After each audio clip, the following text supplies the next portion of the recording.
Para este capítulo del avance 86 de Café con Aroma de Mujer, Iván tendrá un fuerte enfrentamiento con Bernie. Bernardo está cansado de todo lo que ha hecho Iván. No aguanta que Iván le dijera que ahora que no está Sebastián, él es quien manda. Bernie le responde diciéndole parásito y le da un puño.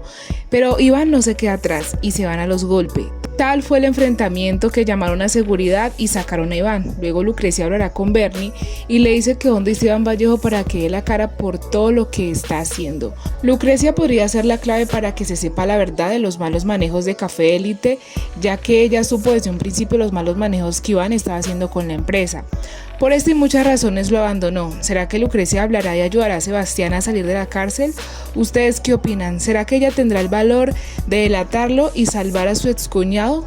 Debería hacerlo, pues la traición que le hizo Iván con su ex amiga debería ser un motivo más para que ella lo delate. Señores, ¿ustedes qué opinan de esto? Déjenmelo saber en los comentarios.